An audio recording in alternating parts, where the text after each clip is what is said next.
Man is social animal. మానవుడు సంఘజీవి. మానవుడు ఒంటరిగా బ్రతకలేడు, తోడు కావాలి అంటాడు.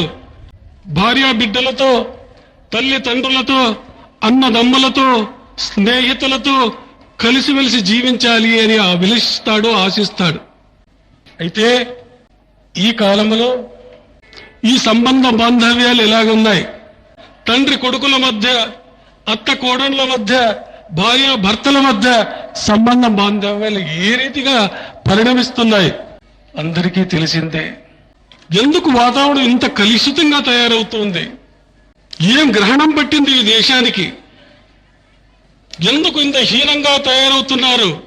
ప్రతి ఒక్కరూ ఆలోచించవలసినటువంటి విషయం ఇది.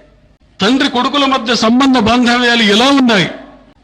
వెనుకటి కాలంలో తండ్రి చాటుగా, దొంగతనంగా బీడీలు, సిగరెట్లు తాగేవాడు తన పిల్లలకు తెలియకుండా. ఎవరైనా అడిగితే, ఏమయ్యా దొంగతనంగా తాగుతున్నావు ఎందుకు అంటే, ఒరే నాయనా, ఎట్లో నేను చెడిపోయినాను, ఈ ప్రభావం నా పిల్లల మీద పడకూడదు, అందుకే చాటుగా నేను బీడీ, సిగరెట్లు తాగుతున్నాను. దొంగతనంగా సారాయి, బ్రాంతి తాగేవాళ్ళు వెనుకటి కాలంలో. ఎందుకంటే పిల్లలకు ఈ ప్రభావం పడకూడదు, ఈ అలవాట్లు పడకూడదు అని. అయితే ఈనాడు, ఈరోజు తండ్రి కొడుకుల మధ్య సంబంధం ఎట్లా ఉంది? తండ్రి నోట్లో సిగరెట్ పెట్టుకుంటే కుమారుడు అంటిస్తున్నాడు అగ్గిపుల్ల తీసుకొని. తండ్రి కుమారులు సిగరెట్ అంటించుకొని మాట్లాడుతూ కూర్చుంటున్నారు ఈ కాలంలో. సంస్కారం ఈ రీతిగా తయారవుతోంది. తండ్రి కుమారుడు గ్లాసుల్లో బ్రాందీ పోసుకొని చియర్స్ అనుకుంటూ హ్యాపీగా, సంతోషంగా తాగుతున్నటువంటి దినాలు. తండ్రి కొడుకుల మధ్య తగాదాలు చూస్తున్నాం.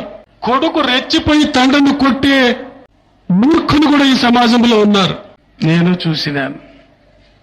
తల్లిదండ్రులను కొట్టే రాక్షసులు తయారవుతున్నారు సమాజంలో. చాలా ఇండ్లలో నేను చూస్తున్నాను. నెలల కొద్దీ, సంవత్సరాల కొద్దీ కుమారుడు తల్లిదండ్రులతో మాట్లాడడం లేదు. ఇటువంటి పైశాచిక వృత్తి ఈ సమాజంలో పెరిగిపోతోంది.